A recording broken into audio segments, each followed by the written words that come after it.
That's what guys want. We want we want a woman with less experience. Sorry, the lesser the better. The more the more partners she had, there's no way that she can ever, you know, take you seriously or give you what you think you're supposed to get from it. It's not gonna happen. I mean, whether they want to admit it or not, but that's the difference. They cannot a woman cannot bond right with a guy if she had a rack of partners. And that's what women gotta understand. That's why guys turn their nose up at women that, has been ran through. We don't respect them. We don't. And that's the truth about it. And then on the flip, on the vice versa, women don't respect guys that don't have a lot of options. They don't. They turn their nose up at Yo, us. hey. I wanna hear Jason's take on this. I know you wanted to get your So balls off, but I want to make sure everybody get a turn. Oh, that's fine. Go ahead. I appreciate that. I understand what you're saying, and I get that this is a common conception or a common belief that men and women have. Um, I don't think that it's correct. I don't think this is the way it should be, and I think the way that it has become a very short term um, focus on the physicality. I think that men have been given um, a very impossible ideal to measure up to, and the same thing has been for women. And I think we're doing both genders a serious disservice by focusing on, okay, so how much experience does a woman not have, or how much experience does a man have? I mean, at some point, we all start with zero experience. We all start at the exact same. And so to expect that one gender is going to have more experience than another without being at the expense of another gender is ridiculous. Because when a man is having sex, so is a woman. And that means that if a man has a lot of experience, it means one of two things. He's either had a lot of sex with the same woman or he's had a lot of sex with many different women. It's still a lot of sex. And it doesn't if the first is the case, well, I would hope that they would stay together. I would hope that they would actually create a union that would actually develop into something more that would create security, that would create a legacy, that would actually bear children and create a definitive culture that can be um, passed down to their young to be able to bring forward to the world. But if a man is just having sex to have sex and going through a lot of women, well, how is he any better? I mean, you bring up the word conquest or that the men are conquerors. They're not. The fact they've been called conquerors is actually it reduces men to being something that is trying to take over women or trying to prove that they are worth something more, and they aren't, because the only difference between men and women is that yes, men give the seed, but women are the ones that carry the children. And the primary reason for sex is for reproduction. And so if you are abusing that ability, what you're doing is you are making it so that you are doing something that is not going to be productive. It's not much better than masturbation, except for the fact that it involves another person, and you're wasting your time as well as the time of the other person, because what you're doing is saying, all right, I'm going to have sex with you and then I'm going to leave you, and then I'm going to have you deal with the consequences of our relationship. And for people to say that it's okay for men to do that, shame on them. The fact that there are not more men that are talking to these men saying, what are you doing? You are actually doing more harm for us than you are good for you. It's completely self-serving. And self-serving behavior is not going to produce any kind of positive result.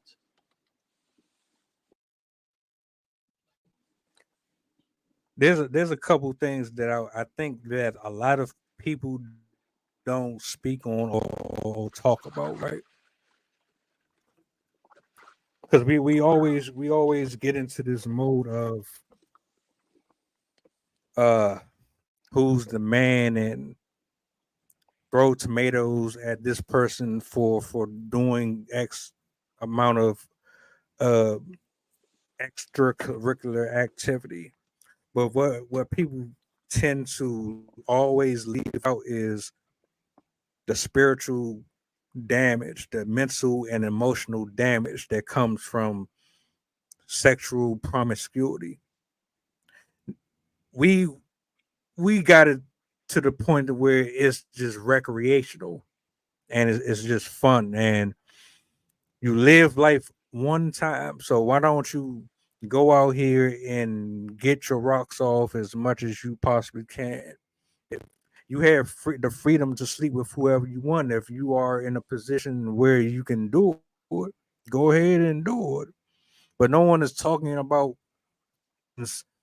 when the STDs come, when the incurable viruses come.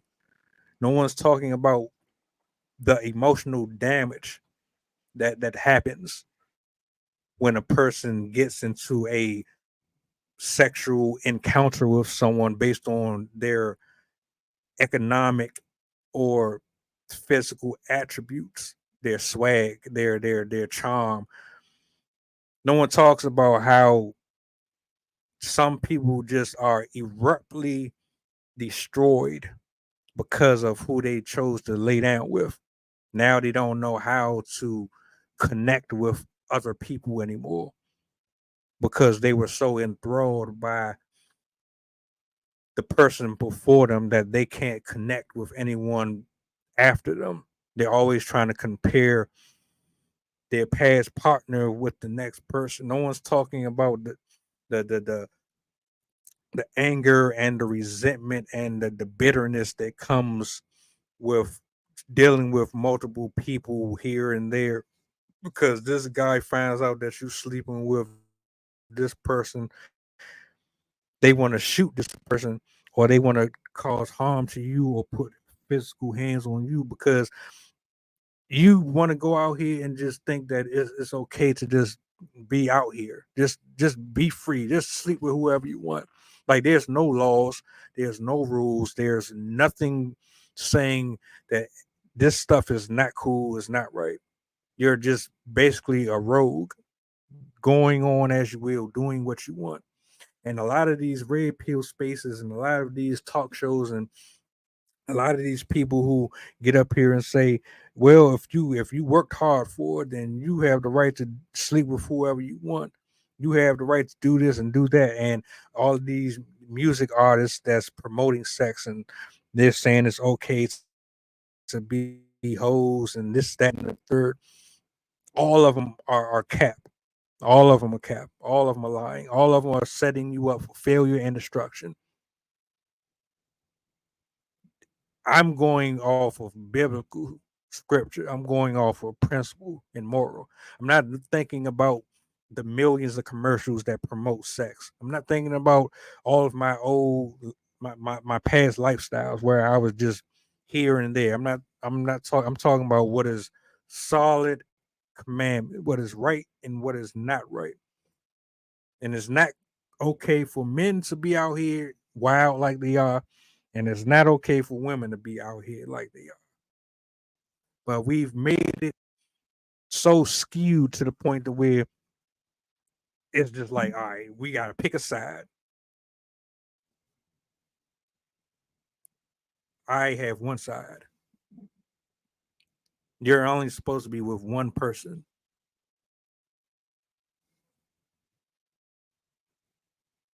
Now, I understand that Go ahead. in You wanted to say something? relationships, yeah, I understand that in relationships that things sometimes don't work out because we're with the wrong person or we're in a dangerous situation and things are not working out, and that's fine.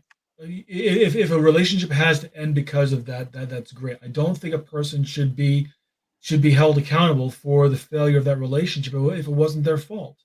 If they were a victim of abuse or of violence, or of being mistreated in some way, yeah, absolutely. You have the right to find a better option that is going to make you feel like a good person, like you matter. Absolutely.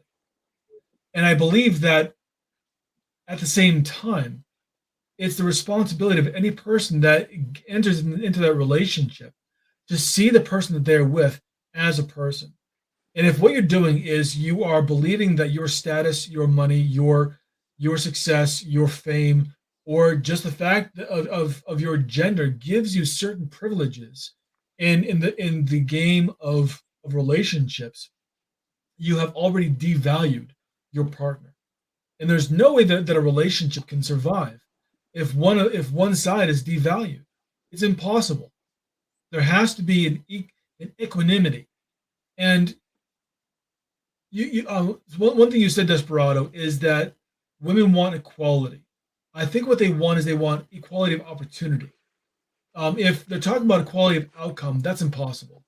But they want the ability to know that be they can be seen as an equal counterpart.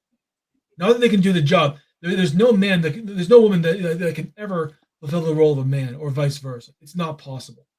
You see it all the time. Women who want to act like men are going to inevitably show feminine traits. It's in their biology, it's in their DNA. It's going to happen. Same thing with men. Men that try to act like women ultimately have masculine displays that they cannot suppress. It's impossible. There is, however, the ability for men and women to connect and relate to each other, like the yin and the yang. Within every masculine, there's a feminine part that a man can relate to. With every feminine, there's a masculine part that women can relate to, and it's in that relation that we can create a relationship. We can relate to each other because we understand how the other person is feeling it to some degree. We get them, and it's important to be able to understand where they're coming from. Calling men conquerors, it devalues the part of them that allows them to actually connect with women on a deep, meaningful way to build a bond of trust. And unless you are building bonds of trust, you're creating destruction and distraction, and that does no good for anybody. In fact, it's the one thing that has been shown to destroy the family unit. It's been shown to destroy the fabric of the society that we spent the last 250,000 years building. And it's not something that is going to ever be a sustainable practice. The idea of men being able to conquer women is not sustainable. The idea of seeing women as being run through because they've had relationships, not sustainable. We have to be willing to meet people where they are, be willing to find out how they got to where they are, and see them as human beings first. That is the only thing that you can do. Anything beyond that, and you are devaluing the relationship process, which is doom.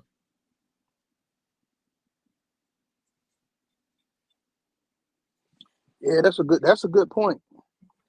Um, that's a great point. The relationship is, I think the relationship is the biggest key to make everything work. Um, we talk about communication on here before. Uh, I think the problem is between men and women when it comes down to it is that uh, everybody want to get to know, or they say they want to get to know you and all of that, or try to understand you. But in short term, most people, I'm not saying just men, women too. Women come at men too. They just want to jump in the bed. So you got wives out here, man. That's well, they claim they happily married, but they're not. And these are the most, women out here that would quickly jump into a bed with another man. It happens.